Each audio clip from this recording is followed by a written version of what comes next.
give you the floor. And Holger is going to talk about us a little bit about the electronic submission system, which is the tool that's going to be used for the pre-proposals and etc. And also about the partner search tool, that it's the tool that it's going to be implemented in this call to look for partners and matchmaking, etc.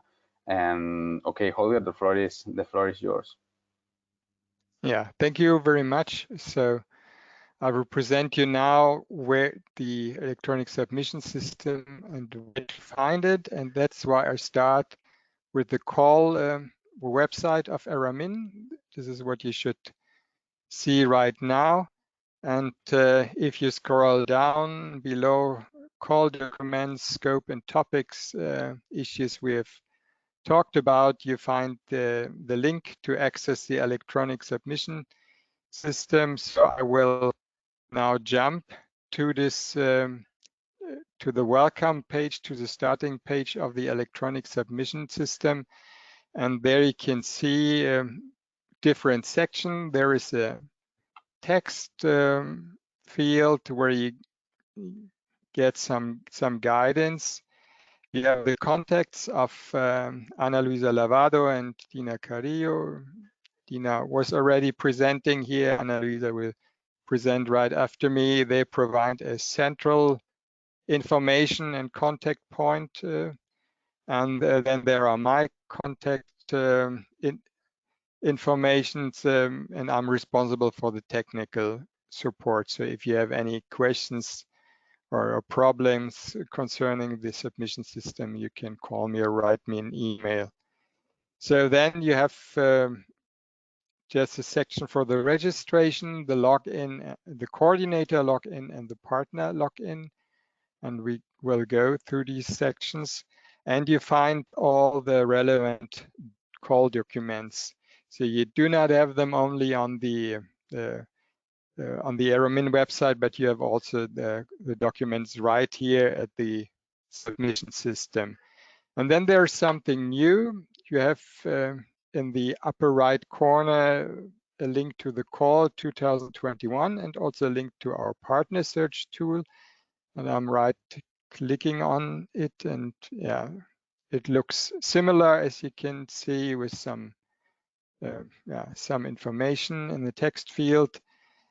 You have two possibilities. You can either post an offer or request by simple providing some information, contact information, and the topic you're interested in, some keywords, and you can specify your cooperation interest and describe your organization. So far, we have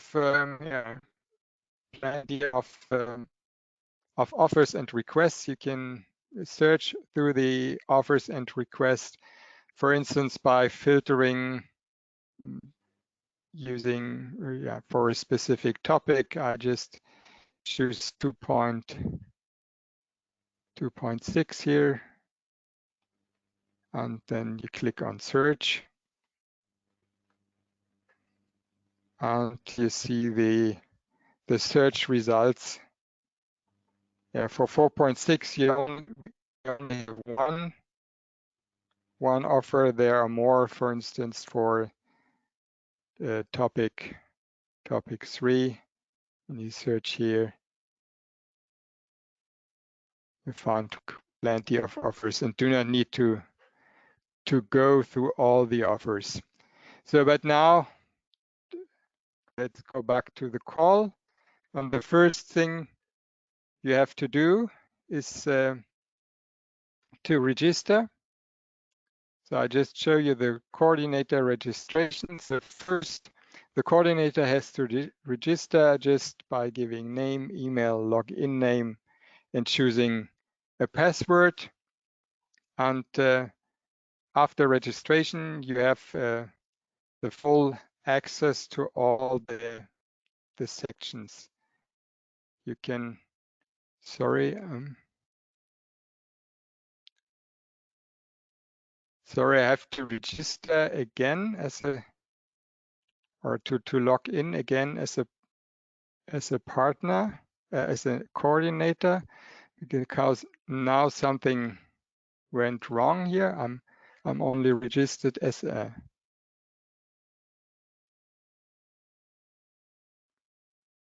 partner, but I want to register as a coordinator.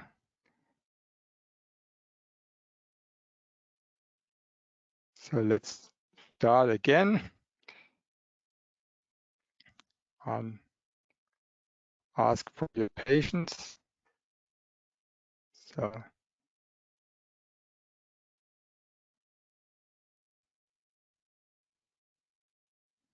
sorry, maybe I just close everything.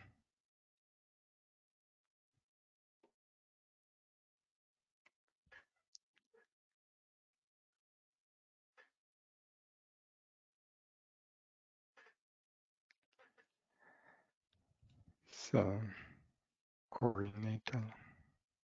So this is the right place. So now you see how the login works.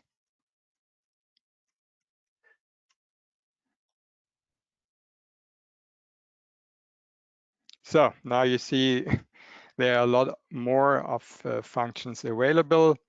So it's there in a quite logical order. You have some guidance provided here in the text field. So after the welcome, you have an account where you can manage your account. So I will go quite quickly through all the sections just to introduce briefly what you can or have to do there. And I hope that I do not miss anything important. So there's your profile you have to fill in. You can describe your task and upload a curriculum vitae. So you can see here there is already a CV uploaded in this test application. And you have to confirm that you are aware of the national and regional funding regulations. I've read the notes on privacy, and there are some more confirmations. So it's not only you as a coordinator you have to register. You have also partners within your consortium. So you can add new partners which are requesting funding. You can also add associated partners which are not requesting funding. So you can see there's just one test partner invited so far. All the time you can edit, delete something within the list of partners or remind the partners. Now we switch to the project data, where you also have to fill in some information like project title, duration. And now we come to the questions on the topics. You can choose only one main topic for the proposal from the 5 topics, and then you can select as many subtopics as useful.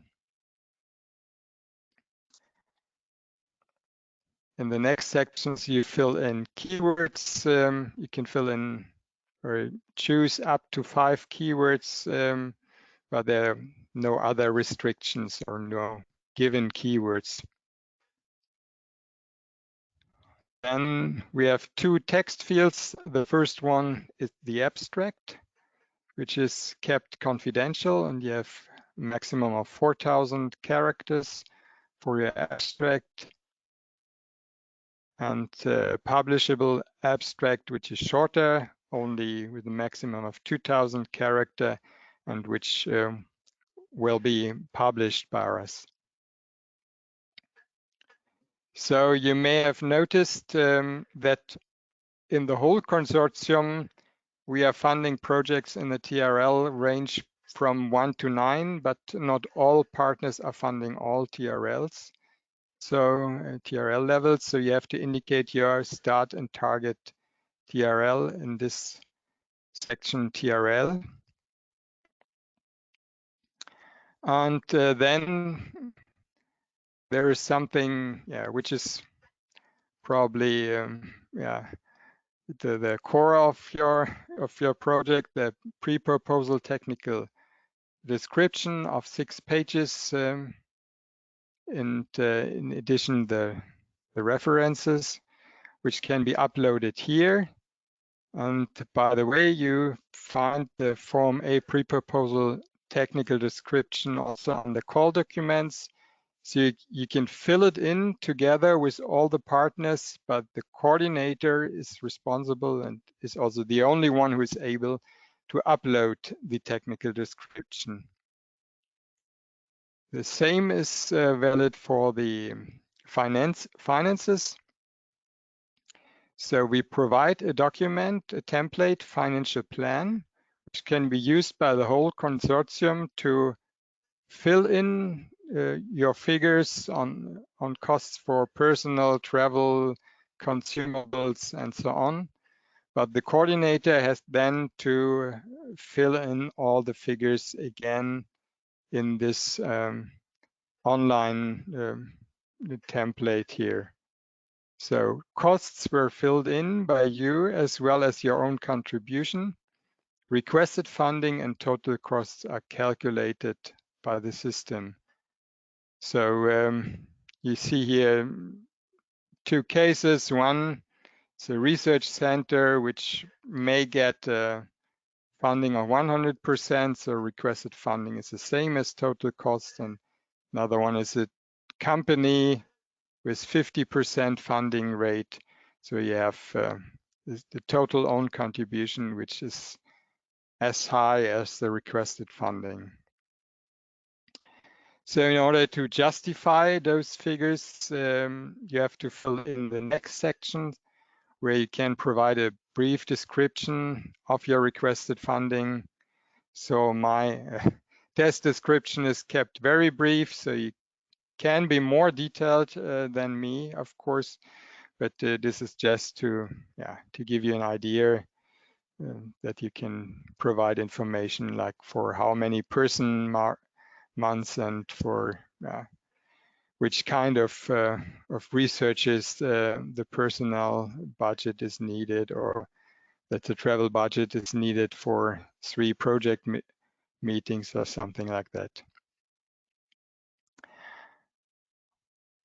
So then there's a letter of commitment. We have 2 types of letter of commitment. So it's Form B, the statement of commitment, or the Form C, the statement of own funding. In this case, we have only a Form B because the coordinator also has to always has to request funding. So the coordinator will always need Form B, has to fill it in and upload. Has to upload it here.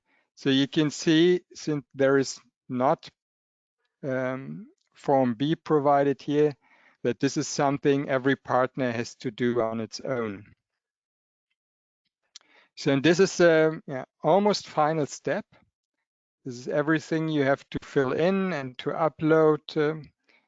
And there is also the possibility to download your current state of entered data as a PDF file all the time, so just to check that it looks like it's supposed to look like. And before you submit, validate. And in this case, you see there's the information that validation failed since data are missing. So the missing data are shown in red. There are, of course, a lot of data still missing. But there are also some data which are already complete in this case.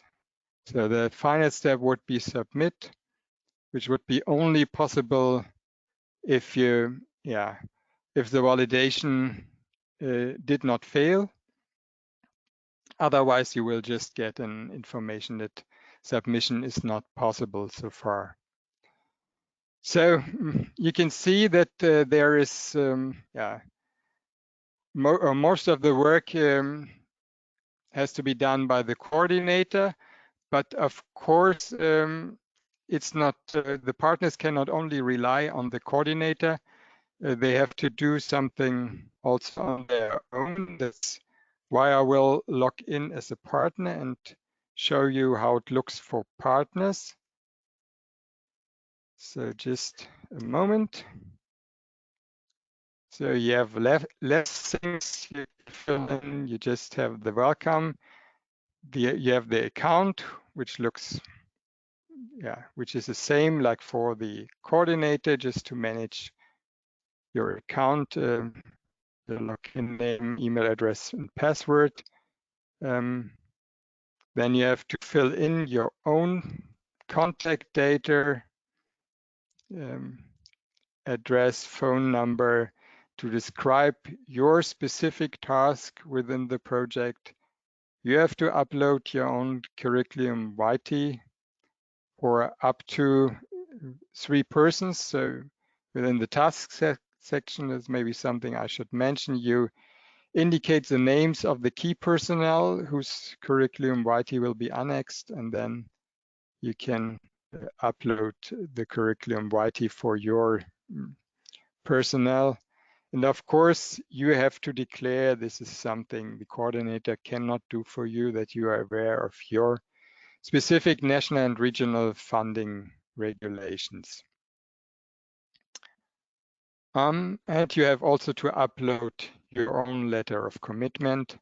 In this case, you see there's not only Form B available. If you're a partner, you could be a partner requesting funding, or a partner which is participating only with own funds. In this case, if you're an associated partner, you have to upload, fill in and upload the statement of own funding.